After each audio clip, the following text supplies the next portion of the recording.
Students of class 9A and 9B, welcome to my history class. Today the same lesson I am going to re-explain some points. Then the explanation of this lesson will be completed. Now I am going to re-explain these points. Please look at it. Achievements of the Guptas. What are the achievements? The Guptas,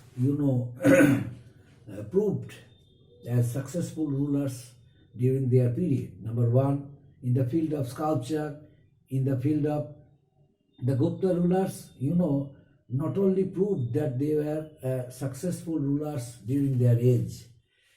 In every part during their period, they proved themselves to be successful rulers because of their systematic rule, because of their technique, good policies, attracted millions of people during their age. They were not only educated but also cultural in their nature and habit, attracted millions of people to be a part of their administration, and not only that, they also extended their empire, protected their kingdom from from being attacked by their enemies. Although most of the frontier areas were safeguarded under their agents who were supposed to protect it, and the good administrative system of the Guptas also helped them to strengthen their empire. And not only that, the rulers who came to power one after one, they all were skillful, talented, they had great genius. That's why they all succeeded. They all achieved success during their respective periods. Now, in the field of sculpture, what did they do?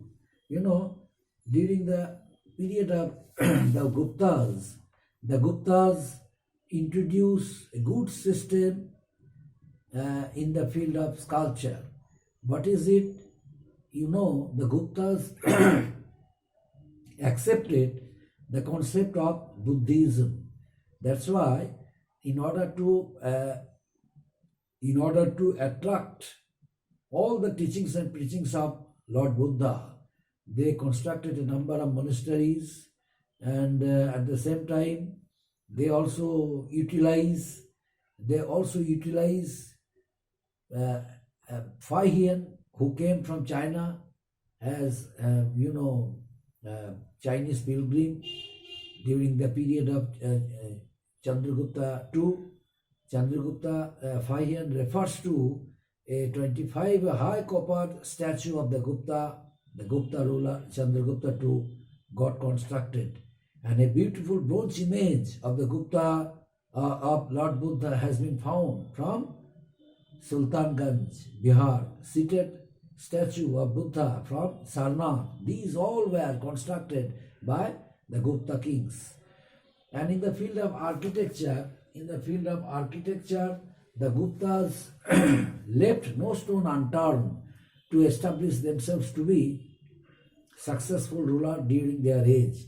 The Gupta period marked the beginning of elaborate Hindu temples and the temple complexes. And their temples were constructed with the Naga style of architecture, and temples. One temple with Sikara have been found at Deoghar and Bhitargaon.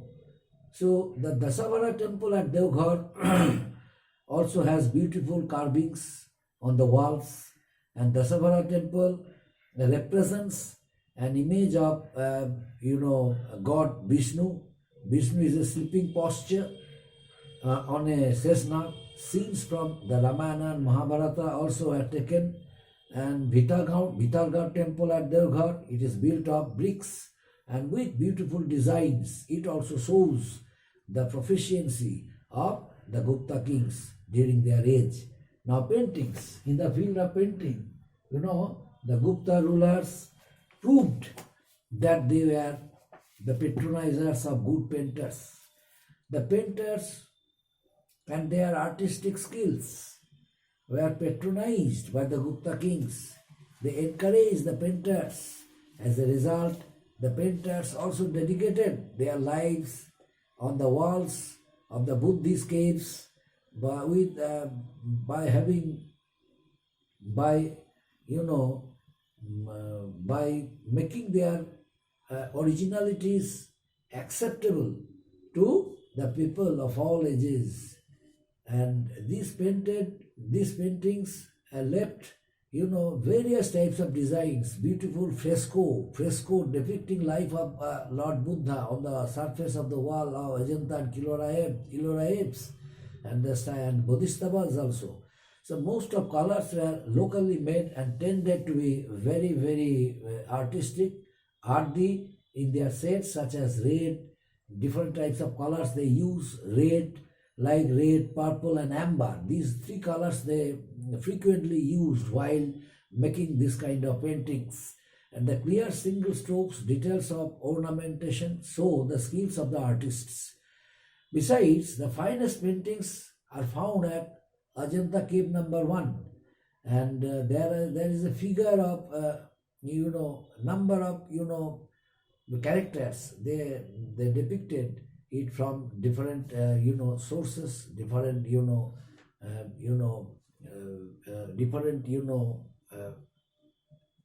different book, different ages. One by one they were collected from it and utilize it while making their paintings, while making their skills, showing their skills. The central figure of different characters they characterized through their paintings. These are very helpful to them to be patronized by the Gupta kings. The painting of the Bagh Cave also had become famous. Bagh Cave exhibits exquisite design and sculptures also. But during the last period under the Guptas, the weak successors of the Guptas, they could not protect their kingdoms. That's why it marked the end of the Gupta rule in India. But after the fall of the Gupta rule, who came to power? Harshavardhana came to power. Harshavardhana, when the Hunas invaded India, after the death of Skandagupta was able to protect Gupta kingdom from being attacked by the Hunas. But after the death of Skandagupta, once again Hunas attacked India during the Gupta period, but the weak successors of the Guptas could not protect their kingdom, and naturally in North India there was a political crisis, and during this political condition Harshavardhana finally went on to become the most powerful ruler of India. But his empire disintegrated soon after his death. We learn about Gupta rulers through their inscriptions and coins. But in the case of Harshavardhana, many sources of information we get from the biography written by Harishana, the court poet. One biography written by Banbhatta, the court poet of Harsha. The name of the biography is Harsha Charita. In addition, we can also learn about Harsha from account of Yuan San, who came from China as a pilgrim at the court of Harsha, and also embraced the court of Harsha. We also come to know many informations about the writings of Yuan San.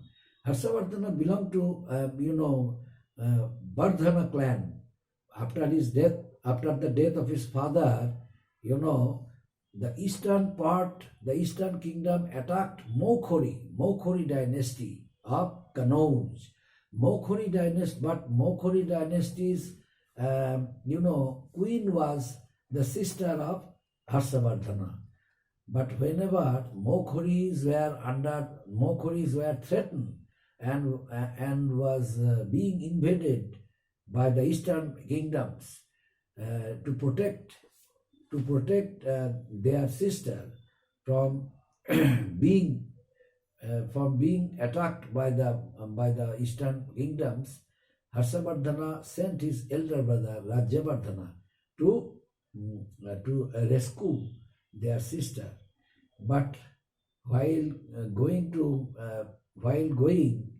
reaching there, Rajyavardhana was killed at the hands of the eastern kingdoms, ruler of eastern kingdom.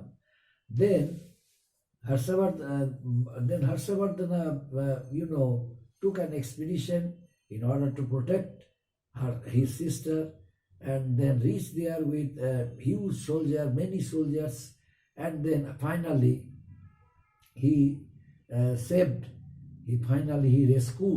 his sister from being committed to Sati, and then came back to his capital.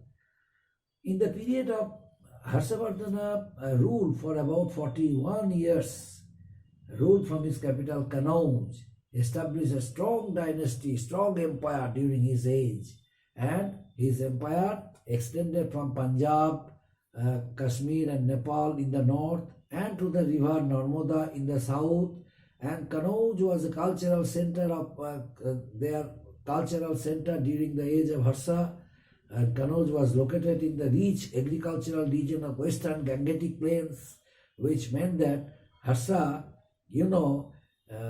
made huge arrangements of producing agricultural crops from the fertile lands, Gangetic lands. He was, however, defeated by the Chalukya king Pulakeshin II because of taking only one wrong decision when Harshavardhana extended large empire, vast empire. He was not supposed to attack the Deccan. During the period when Harsha took that decision of attacking the Deccan, Pulakeshin II was a very powerful ruler, and Harshavardhana, thought that he would extend his empire towards Deccan, but finally that was a wrong decision which cemented the fate of Harsha. Harsha was defeated by Pulakeshin II during when he took an expedition for extending his empire towards the Deccan. So the defeat of Harsha, marked the end of the rule of Harshavardhana. But whatever he did, one thing each and every historians, both Indian and European or British, they admired, they considered that Harsha was a popular ruler during his age. He traveled frequently all over his kingdom to prove his proficiency, and he was acceptable to all. He patronized Buddhism, built a number of monasteries, and during his age, the fame and glory of Nalanda University reached far and wide, and a grand spiritual conference also held during his age. Yuan Sang was the chief guest of the assembly, and it is believed that Harsha wrote three important plays. The three important plays were Ratnavali, Priyadarshika, and Nagananda. These were the three plays. It is said that written by Harshavardhana. Harsha is famous for his benevolence. He was famous for his charity. And after the death of Harsha, North India was the glory and image of the North Indian rulers came to an end after the death of Harsha. Harsha introduced a number of systems where his administration had become very powerful. And during that period, Harsha, brought Harsha established an image, a good image throughout the country, throughout India, that the ruler of India could know how to protect the kingdoms of them they established. That image helped the other Indians who came to power later to be, successful. But the glory and fame of the Nalanda University, which was strengthened, the glory and fame of Nalanda University, which was established by, the image which was established by Harshavardhana by sanctioning huge amount of money for its all-round development, for the entire, infrastructure of the Nalanda University. It was also destroyed by, as I taught earlier, Muhammad bin Bakhtiyar Kaki, the general of Muhammad Ghori, and then after the death of Harshavardhana, there was none to protect North India, and Pulaka Singh finally came to power in North India after defeating Harshavardhana. The Pulaka Singh was actually an ordinary ruler of a local area. He was actually a ruler of a state. The entire parts of Deccan was under his control. But Harshavardhana suddenly made him a very popular ruler, suddenly made him a very powerful ruler. Harshavardhana's image, Harshavardhana's acceptability towards the whole parts of India was really fantastic. People accepted Harshavardhana to be a very powerful ruler, a very strongest ruler of India.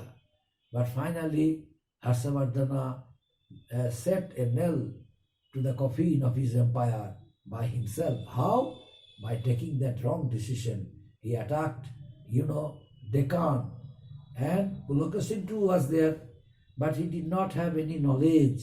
Although he heard Pulaka Singh to be a very powerful ruler, but he wanted to testify his image. He was overconfident. That's why he thought that he would be able to defeat Pulaka Singh in the battle and annexed Deccan with his kingdom. But finally, that decision proved to be wrong. Harshavardhana was defeated by Pulaka Singh and after the death of Harshavardhana, the glory and image of North India under the ruler came to an end because there was none to look after, to protect North India. But Pulaka Singh suddenly became a very relevant issue in North India, and temporarily he ruled the country from northern part. Up to this, my dear students, thank you.